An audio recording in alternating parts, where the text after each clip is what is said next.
So today we are shifting gears, post-midterm content here, and we are starting off actually then talking about the economics of natural resources, and we're going to start focusing on non-renewables today.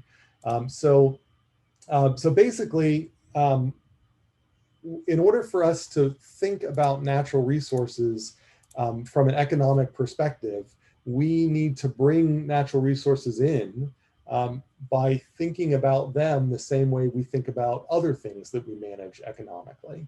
So basically, if you think about it, like natural resources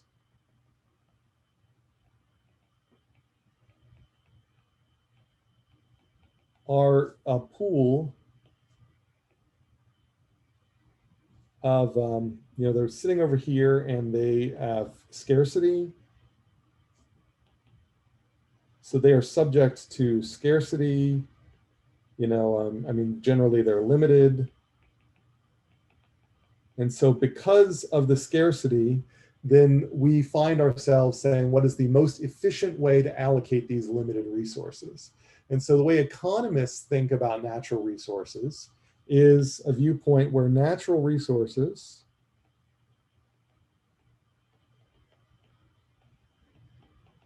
are what we view to as capital assets.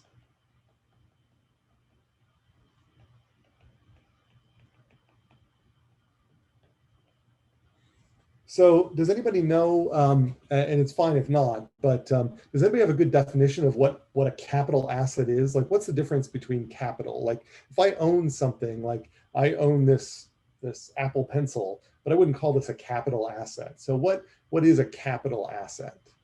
Anybody have any guesses?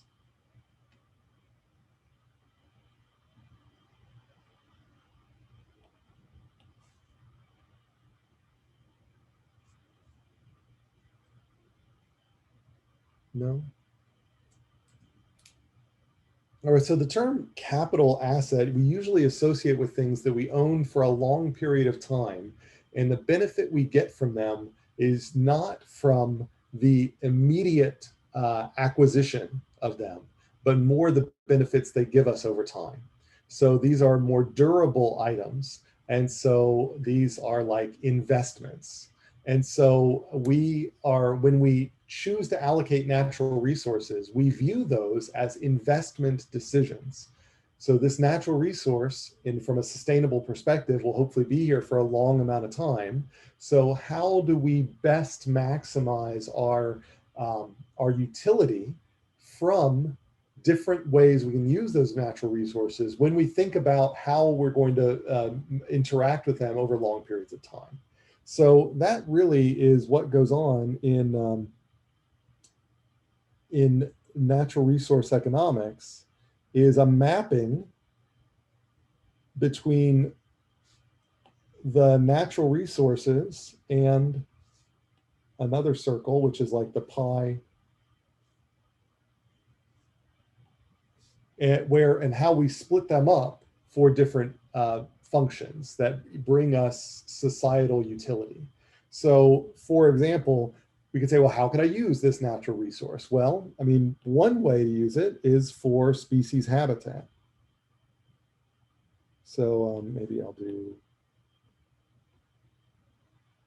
all right, so this might be, I'm gonna, species habitat.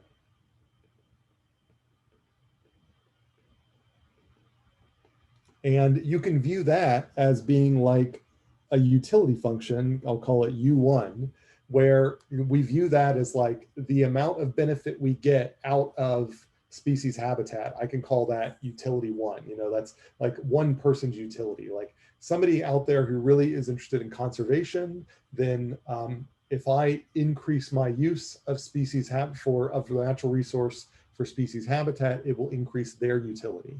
So I can view that as with a utility function. I can also, similarly cut that natural resource up and say that I'm going to use it for recreation.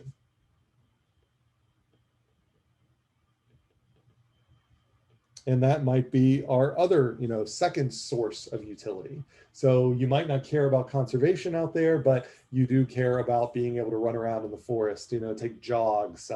Maybe you do. Maybe there's a mixture of those two. You do bird watching or something like that.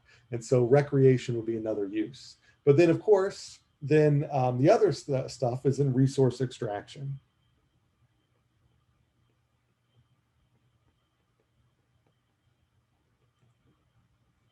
And that I could call U3. And so we basically, so this mapping that I wrote over here, this here is a resource allocation decision.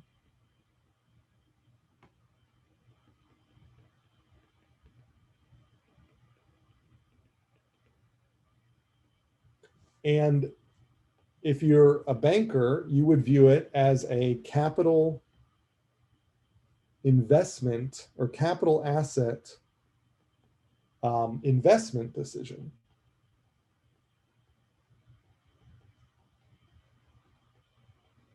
So a banker sits there at a bank and looks over all the stocks, and they say, I want to build a portfolio of stocks that is going to guarantee that this bank takes all this money that people have given me. And the money really is the natural resource. So if you view it, you can almost say that, the banker has got these, millions or billions of dollars that you have given the bank just for them to hold on to it. And they got that now. They are not able to use that money because it is your money, but they can temporarily use it. And how do they temporarily use it? They turn around and they invest it in a portfolio of options, each one of those options generating interest, which comes back to the bank. So it is the interest that the bank is making money off of, not the money itself. That's what makes it a capital asset.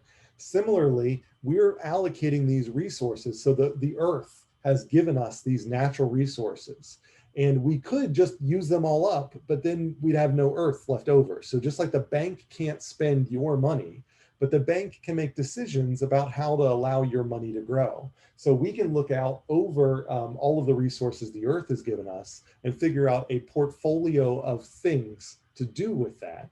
And that portfolio of things is going to be a portfolio of utilities, some utility going to some activities, some utility going to others. And we seek a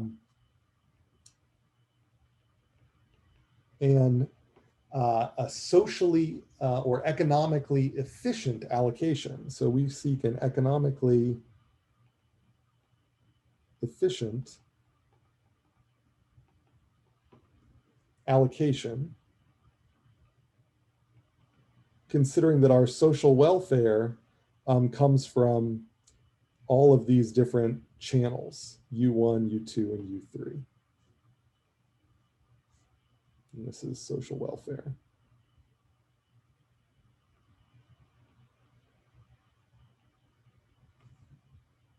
So that's the basic high-level view of what we're going to be doing in the next couple of lectures, in the next, say, 2 chapters or so, is figuring out a way to really understand how the earth, the natural resources, are a bank, and how we as decision makers are like bankers making responsible choices about investments.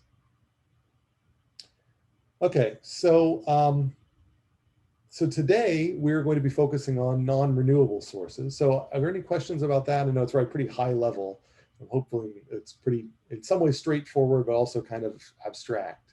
But we're going to be concrete as we start talking about specific things like, how do we model non-renewable natural resources in this way? And how do those models inform when we take oil out versus leave it in, for example? All right. So today, the focus is on non-renewable natural resources. And remember, this non-renewable, if we go back to, I don't know, the first unit, these non-renewables are the ones that had a strong intertemporal trade-off, meaning that use today severely limits use tomorrow. Or if you like, you can view this as rivalry with the future.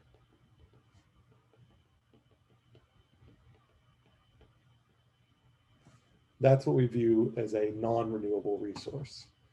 And so the function here is on scarcity. So why do we have such rivalry with the future? Well, it's because of scarcity. And so so this all comes from scarcity.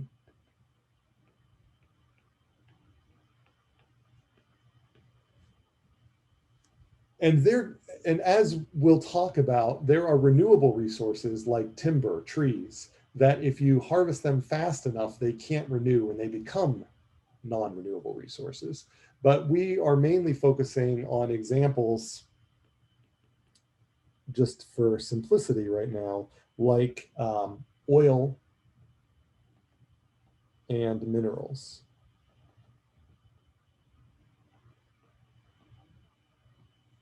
And then today, we will primarily be focusing on, maybe today and tomorrow and Thursday or next week, we'll primarily be focusing on privately owned. But you should keep in back of your mind that there are non-renewables like aquifers that are not privately owned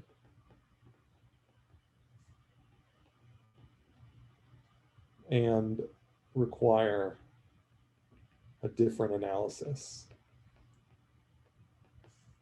And we've already hinted at some of that pre-midterm as that this collective action problem.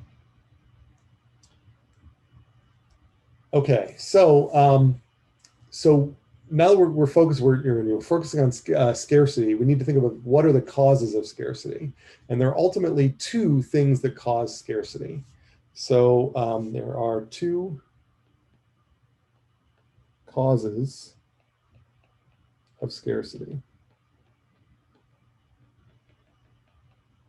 And the first one, I think, is the easiest to understand. And that's the physical availability.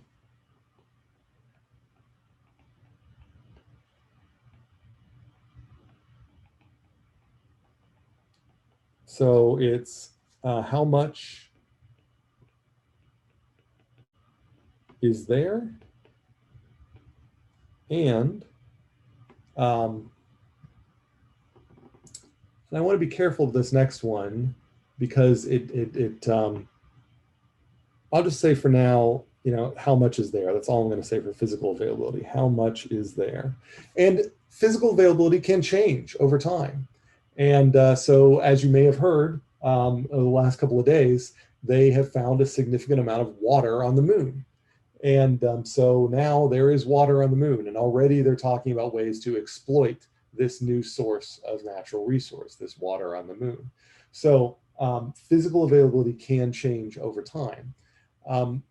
But if you think about it, the water on the moon is not a practical, like, I guess I would say that, like, let's say that I said that there were so many billions of gallons of water that was available for humans to use. And then we find out that there's water on the moon. Why can't I immediately add to the stock of water available to us this discovery of water on the moon? Does anybody have sort of why is it like only kind of an academic point to find out that there's water on the moon? Why is that not really helpful to anybody now? Any thoughts as to why the water on the moon isn't really actually available?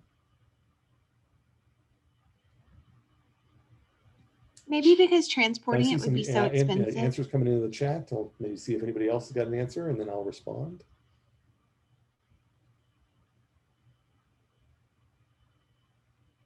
So the answer in the chat so far is we can't get to it. It's not readily available. Transport would be really expensive. These are all kind of what I'm looking for here, is that although the moon water technically exists and we know it exists, it's so hard to get to, and we don't actually know exactly where it is and exactly how to get it, but we know it's there, but that's all we kind of know, that it's practically not there. So that brings up that that there is a second source of scarcity, and that is economics. So there's physical availability is one source, and then there's also economics. There's economic availability, I guess I'll say. And this is how costly is it to obtain. And so both of those two things together really set up how much natural resource is practically available to you. And if you think about it, you know, economics,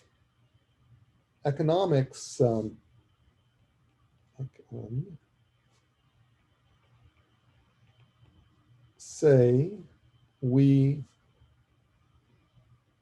extract or we consume more so long as the marginal benefit is greater than the marginal cost. And eventually, the marginal benefit equals the marginal cost. So then the question is, what if the marginal cost is greater than marginal benefit always? And so in that case, you just never use the resource. So this really shows that there's a barrier, that just like there can be a physical barrier preventing you from getting to something, there is an economic barrier that can prevent you from getting to something too. If the marginal benefits of the water on the moon are not big enough to get around the tremendous cost to getting to the moon, then there's no reason to go to the moon to get water. And so based on that, the water on the moon is just, it may as well be fiction. It does not matter. But what can happen is technological change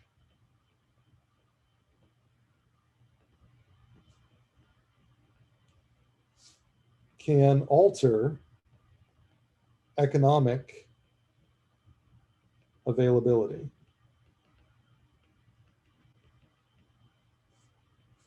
And it can alter it in both ways. It can make things that was available unavailable. So in the case of the moon, if we got a cheaper way to get to the moon and a safer way to get to the moon, then in that case, then suddenly the marginal costs might start falling to the point where they actually go below marginal benefits. And at that instant, I guarantee you, somebody would go to the moon and start harvesting water.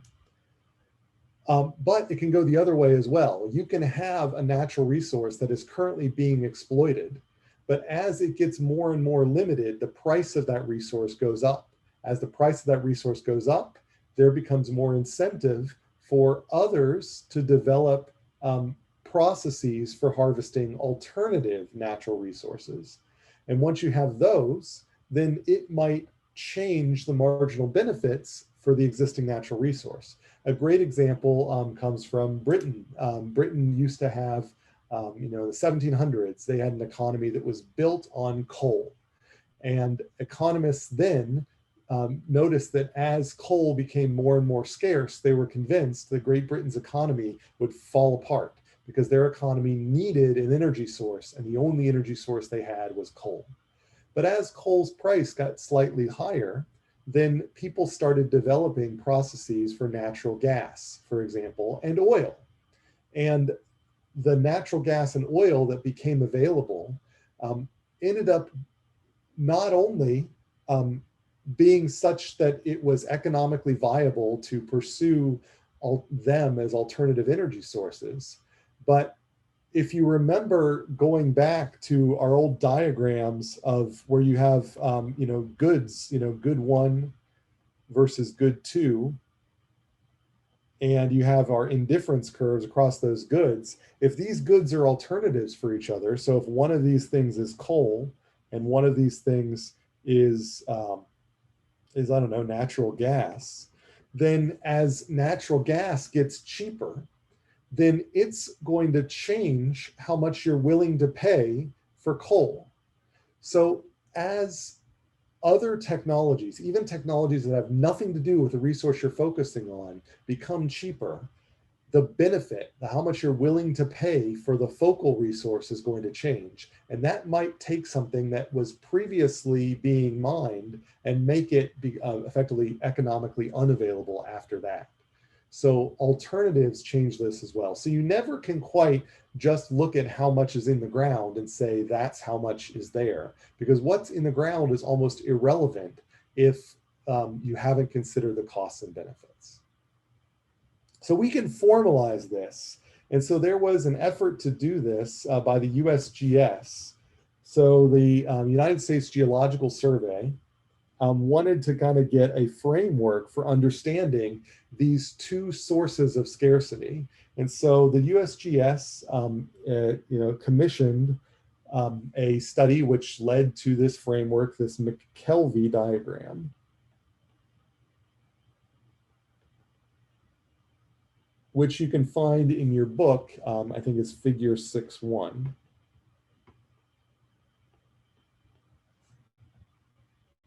And the McKelvey diagram basically has two axes, geologic certainty and economic costs. And so I'm going to draw these axes, I'll draw them so that they're to match with the book's directions here. Then this axis, it'll be geologic certainty.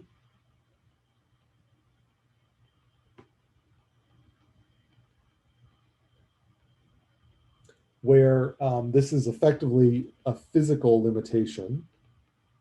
And so more certainty is on the left. And then I've got economic costs in the vertical axis.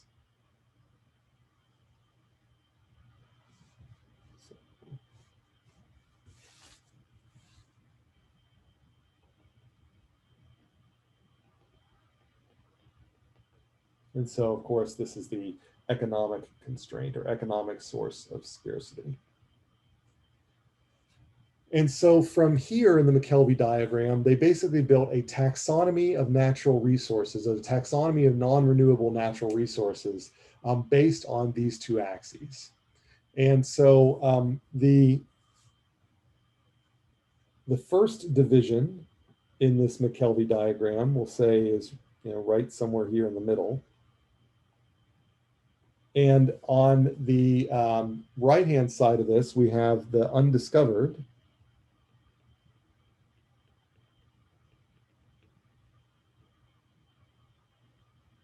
And on the left-hand side, we have the identified.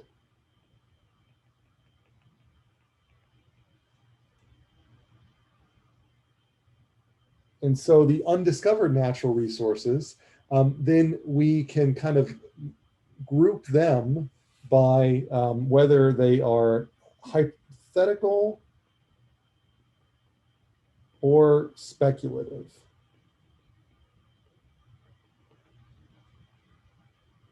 And I basically could divide up this whole box kind of this way, where the vertical dimension here just has to do with extraction costs. And so you can think of lower extraction costs are going up and higher extraction costs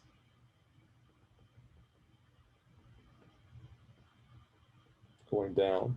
So of the resources that we don't know exist, we've got things that, as an example of what I mean by hypothetical versus speculative, if you think about the planets out there, there are certain planets that based on emission spectra, for example, we can have pretty high confidence that there is a certain resource that's out there, say on Mars. but we're not quite sure it's there. And that's what I group into kind of hypothetical.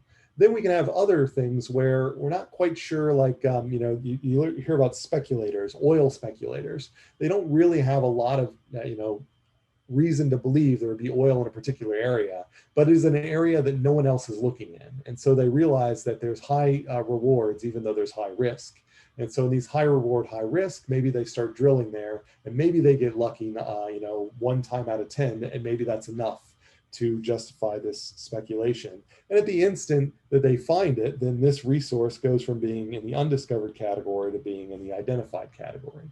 So that's one thing. And so this is primarily set by physical, although how much speculation you do is definitely going to be affected by the economic costs of that. Where things get really interesting are under the identified. So these are resources that we know exist, but they primarily due to the economics are not being exploited or are being exploited. So the ease of exploitation is primarily driven by where we actually add them to our stock of a non-renewable resource or not.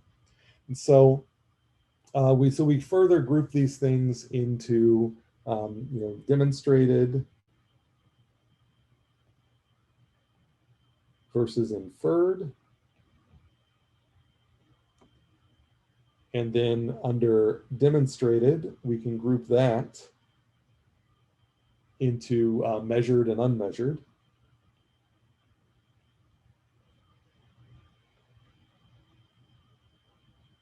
And so you can have something that you know exists, you found oil there, you just have no idea how much oil is there. And so it can either be measured, you know exactly how much it is, or unmeasured. And then we view of all the demonstrated and inferred resources, all of those things together, we refer to as our current reserves. And so when people refer to reserves, they're referring to this upper section. But there is a lower section down here, which are known, but economically inaccessible.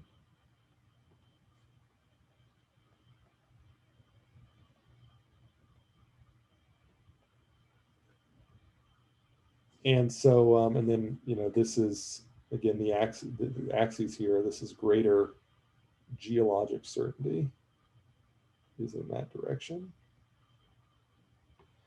And so we refer to these upper tier ones, I'm going to run out of room here. These upper tier ones you might refer to as the economic resources, and these lower ones as being sub-economic.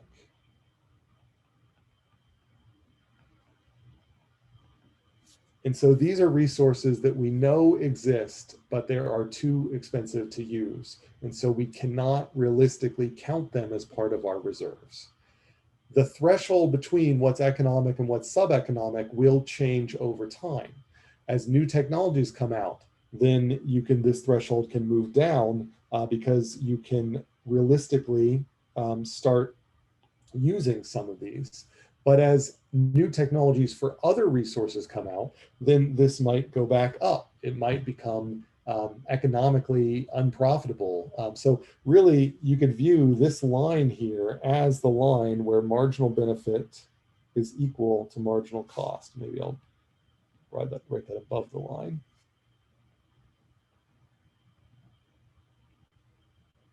And I'd say for extraction. And so down here, you could view this as where marginal cost is greater than marginal benefit. And then up here, this is where marginal benefit is greater than marginal cost, roughly speaking. So that's the McKelvey diagram, and it's meant to just be a taxonomy of natural resources by their geologic, by their physical difficulty in getting, and then their economic difficulty in getting. Now, the reason why they wanted to make this formal is that you find that when people try to do sustainability calculations for like how much we have left of things, they often forget about these pressures, these economic pressures. So for example, It is common for people analyzing natural resources to use something like a so-called reserve to use ratio. And, or this is also referred to as a static reserve index. And this basically is the current known reserves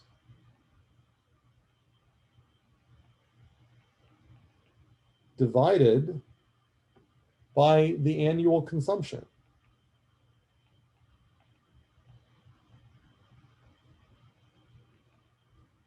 And so if you view this as like, resource in units of resource, and if you view this as like resources per year, then the units of this thing is going to be in years. So this is meant to be an estimate of how many years you have left until you run out of the resource. But the problem with these reserve to use, so I guess I could write that down. So this estimates time left until resource exhaustion. But the problem with this is that resource use is dynamic.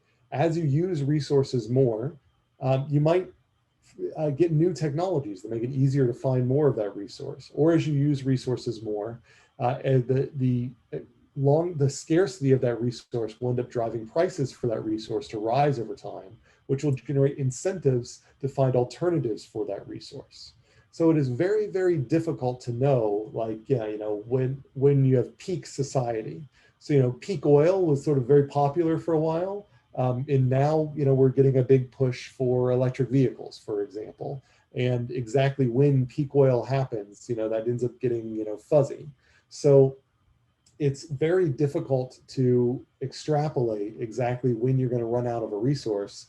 And because it may be that that resource becomes irrelevant over time. And the more and more scarce that resource gets, the more and more pressure there will be to find something, an alternative version of that. I'm not saying that we'll solve all of our sustainability problems, but I'm just saying that if for certain types of resources, and this will be particularly the case for privately owned resources, then what we may end up finding is they kind of take care of themselves, and that we don't have to worry as much about the reserve to use ratio, because as you get less and less of the resource, then you'll get changes in technology and changes in availability of other resources, which will totally change the game, at least as history has shown us so far. So, so that's kind of the cautionary note here, is that, but technology and economics can change the reserves. And I already mentioned, example, coal scarcity leads to increase in coal price, which leads to an investment in oil and natural gas, and then that leads to a decrease in use of coal.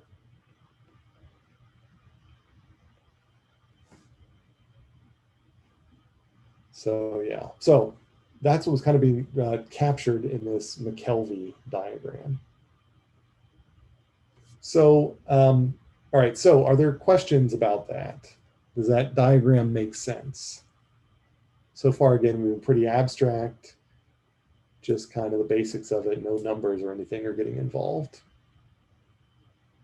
And so as we're moving on here, I want to focus on this increasing price thing and trying to get a better understanding of how that works.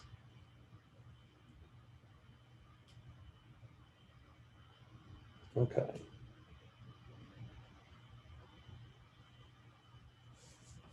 All right, so skipping ahead, I'm just looking at my own notes here to see what I want to emphasize. All right, so let's say we're going back to scarcity. So regardless, let's say regardless of the economics, physical availability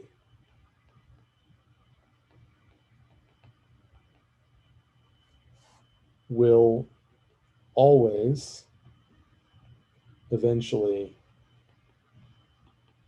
lead to intertemporal trade-offs.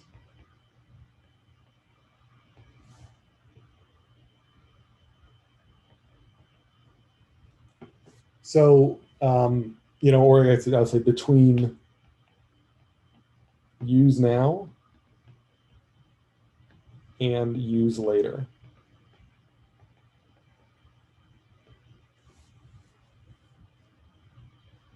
So let's think this through a bit.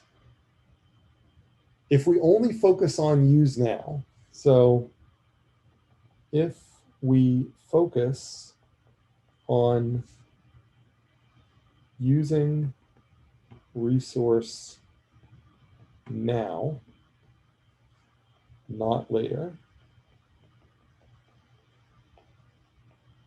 then we know the optimal allocation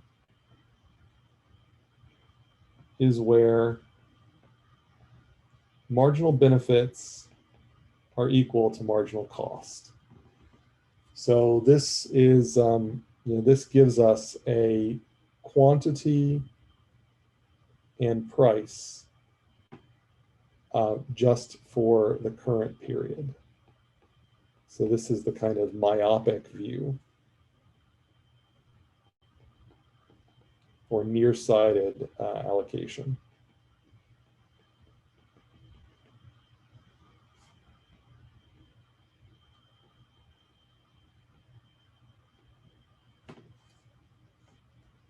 All right, so use this as a benchmark. And then so the question that I have for you is, if we care at least a little about future consumption,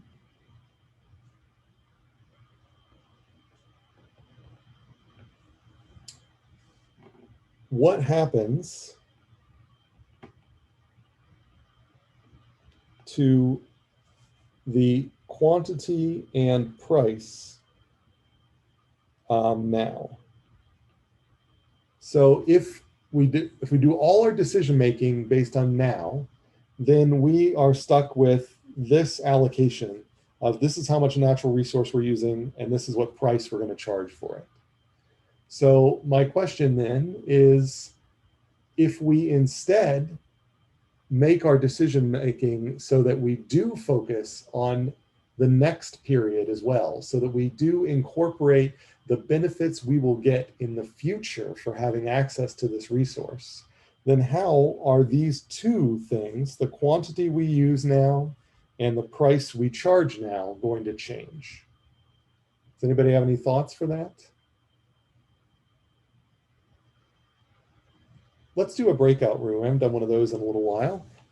So I'm going to say, for your breakout room, say, how does the quantity and price change as we move from myopic now only to two-period decision making? And so I'll put us into breakout rooms for a minute at most, and have that chat about that, and then come back and then we'll see what you think.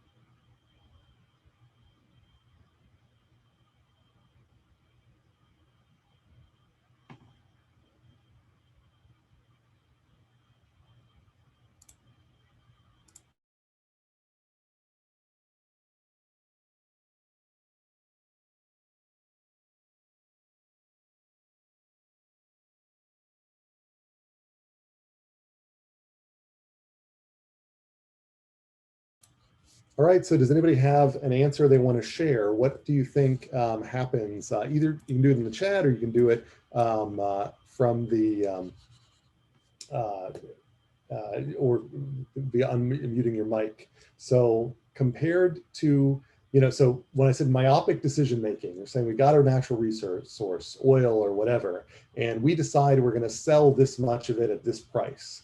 And so then my question is, if we now care about having oil or whatever this resource available later too, so we actually care not only about benefits today, but benefits tomorrow, how does that affect the amount we sell today, and how does that affect the price that the market equilibrates on today? And yeah, feel free to either over the people are putting in the chat, that's great, or in the mics. I'm going to reshare as we aggregate answers.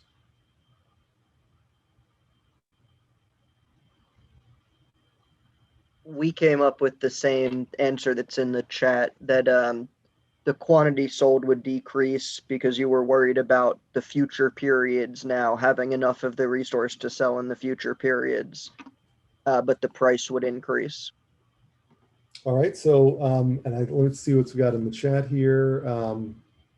I see that about Q increasing or Q decreasing since more is needed for future, and P increasing, quantity decrease, price increase, ditto. So yeah, that's kind of what I was hoping that you guys would get at, is that so if you've got, one, if you've got scarcity, and if two, you care about the future. And what do we mean by care about the future? What this means is that you have a discount rate that is less than infinity.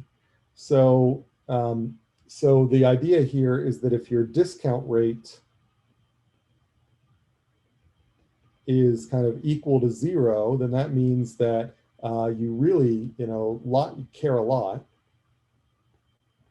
But if it is, let's say, equal to, 25%, you care some.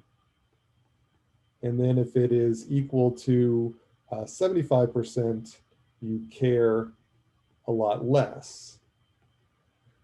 And so that's what we mean by, a discount rate is it's quantifying how much you care about the future. And the idea here is, so long as your discount rate is not infinite, then you do actually get some benefit from the future rewards.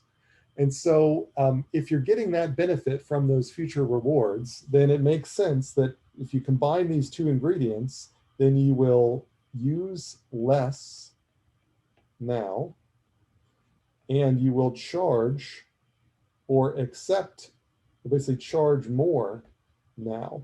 Or to put it another way, consumers will pay more now. So that's kind of interesting that consumers will pay more now. In the myopic case, so recall, in the myopic case, so where you do not care, so this is where the discount rate is equal to infinity. In the myopic case, then marginal benefit of some quantity is equal to marginal cost of some of that same quantity, and that is equal to the price of the good. And so the marginal benefits and marginal costs equalize. And so you get this equimarginal principle, so that the marginal net benefit, which is equal to marginal benefit minus marginal cost, is equal to 0. So the net benefit of the next unit of good is equal to 0 in the myopic case. Now, what you're telling me is that if we care about the future, we're somehow going to come to a solution where the marginal benefit, so in this case up here, the marginal benefit will be greater than the marginal cost. Or in other words, the marginal net benefit will be greater than 0. And so our supply and demand curves are not going to come to equilibrium right where supply is equal to demand. There is going to be a slightly higher price than we would get if we were just caring about the myopic case. Or to put it another way, there will be a difference between price and marginal cost. So I just want to highlight, and I'll maybe literally highlight it here, that in our normal case here, normally price is equal to marginal cost.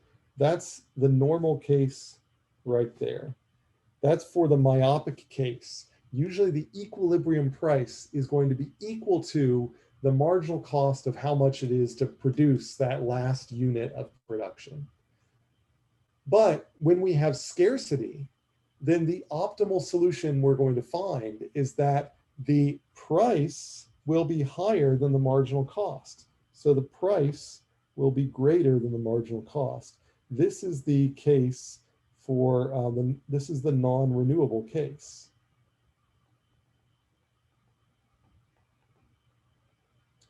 So people will pay more than it costs to produce. And there is a term for that. So when price is greater than marginal cost, then we call the difference, price minus marginal cost, this quantity is called something. So I'll put this blank here for now. And does anybody know what this term is that economists use for the amount of money you can get out of someone that goes above the cost that it cost you for you to produce it? This is not a term that we've introduced in lectures so far. It has been talked about in your book, if you're keeping up with the book. Is it marginal revenue? Not well, so that is, so there's, I will say that another term for this is called marginal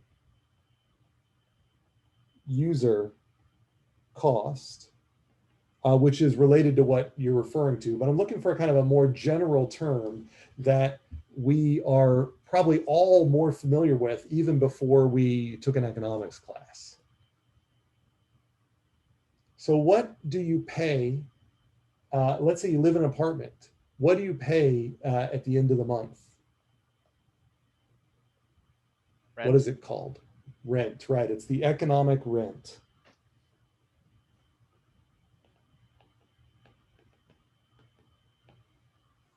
So rent is a term we use for when there is a difference between the price you pay and the cost it actually takes to produce that, that last marginal unit of the good. And what we find is that scarcity generates what we refer to as scarcity rent, which is also known as marginal user cost. And so whenever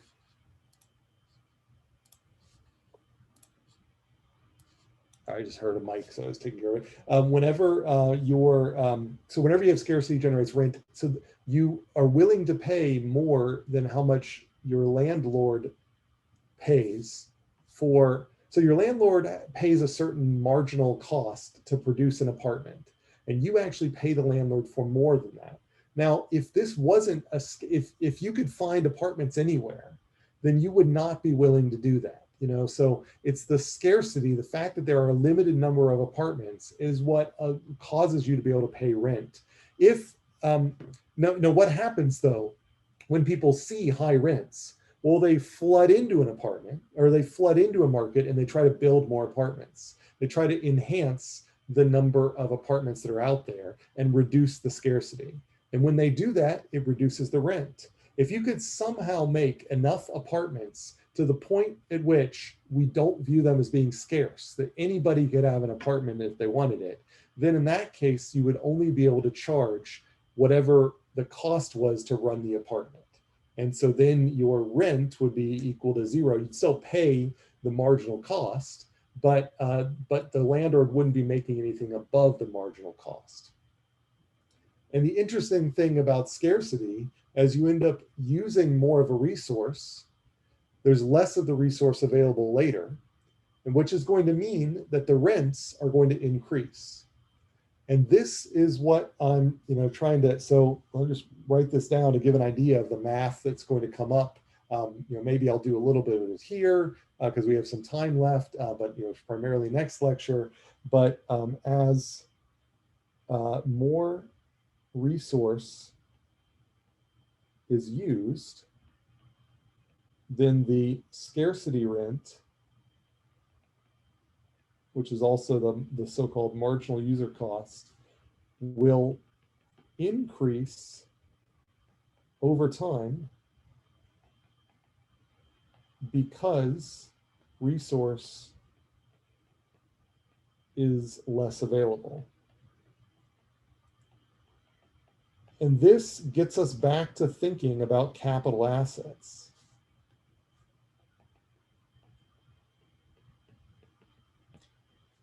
If you have a whole heck of a lot of money, you can choose to invest it in different sources and leave them in those sources for a certain amount of time. And as you leave them in those sources, they make interest. And if you're smart about where you've invested them and when you take them out and when you put them in, then you can squeeze those opportunities dry and wring out as much of that interest as you can. And then that you end up making. It is the same thing with these non-renewable resources, is that if you're smart about how you use these resources, not only can you get more than your marginal cost of production by allocating properly this year, but you'll get an even larger scarcity rent next year, because next year's scarcity will be even greater. And you'll be able to basically you'll charge even more and people will use even less. But as they use some of it, the scarcity gets higher. So in the next year, you charge even more and people use even less. You end up making there's a term here known as a price path.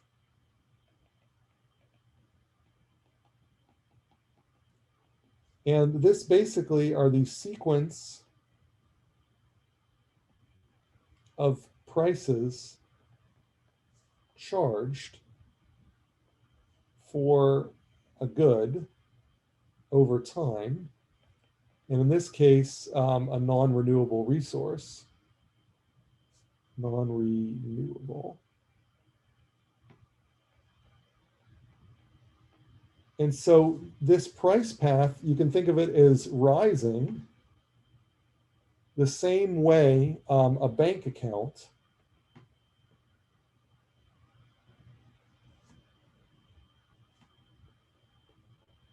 growth. So like similar. And so the oil that is in the ground underneath you, if you privately own that oil, you not only own the raw, like if I sold all the oil today, but if you're smart about it, you can sell a little of it today, make some money off of it, and then sell some of the rest of it next year, make even more money off of it, sell even the rest of it the next year, make even more money off of it. And your extraction decisions will be based on comparison with the bank. So this bank is here. So the optimal extraction of a private resource, I'll say private resource, must be at least as good as returns from alternative investments. So you just have to think in mind, like, I have a choice. I just found so many gallons of oil. I can pump them all up out of the ground as fast as I can, and I can sell them all today and get a certain amount of money. And maybe, marginal cost versus marginal benefit, maybe I pump them all over the ground until my marginal benefit hits my marginal cost. And I can sell all of that. And then I've effectively turned oil into money. So I've just exchanged. So really the price of oil is an exchange rate between two different assets, where one asset is money that I could put in a bank and the other asset is oil I can put in the ground. Oil earns interest when it is in the ground because you can sell it later. So, private, non-renewable natural resources earn interest while not extracted. But the interest rate that they earn depends on your extraction rate. So just like you might choose a bank because it has a 1% interest rate, and the other bank you went to had a 0.5% interest rate. Your extraction schedule effectively sets the interest rate of what's going on in the ground. And so what you're going to end up finding, and this is what we'll talk about next time, but then the book is also kind of brings this up, is that there is this thing called Hotelling's law or Hotelling's rule, which basically says whatever interest rate you get at the bank will determine how private owners of non-renewable resources extract from that non-renewable resource there. So basically, if the bank raises its interest rate, then you'll actually get a different level of conservation than if the bank lowers its interest rate. And we will model that more formally next time. So are there questions about this general idea? Again, so next time we're going to actually put numbers to this, where we'll actually put up a marginal benefit, a marginal cost, do the math, and then see what happens from year after year, and figure out how to exactly solve these problems. And I might reintroduce that production possibility frontier, that kind of circle-shaped diagram that we talked about back in Unit C. All right, so any questions, thoughts?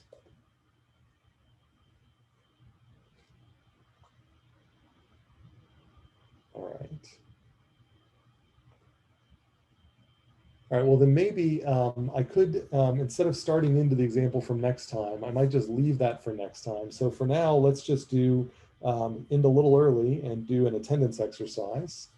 So I'll put that in the chat. And the question I have is, what is the term economists use when consumers accept a price that is higher than the marginal cost of the good, marginal cost to produce the good?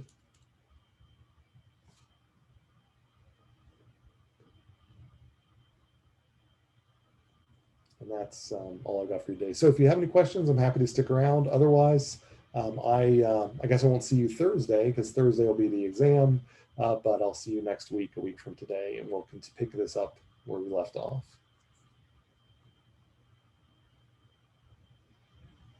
Professor, I got a question. Yep. I don't think I was I don't think it was clear enough for me about the question you just asked for the attendance, so I'm a bit confused on this one. Well, all I'm asking is, we talked about an economic term that I said was a common word that you probably frequently use, even if you're not an economist.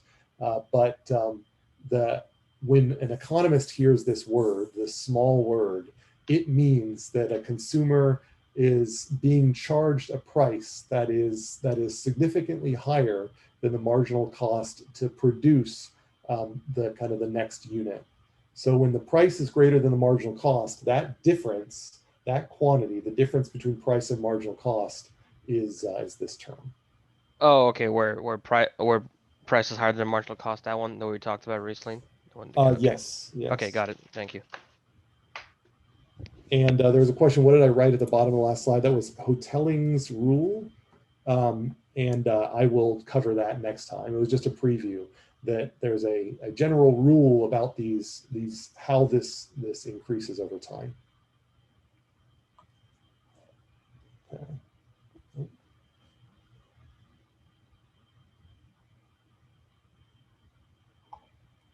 Okay, great. Well, in that case, I will end the meeting, and I hope everybody has a good midterm and a nice weekend, and see you next week. Thank you. You too.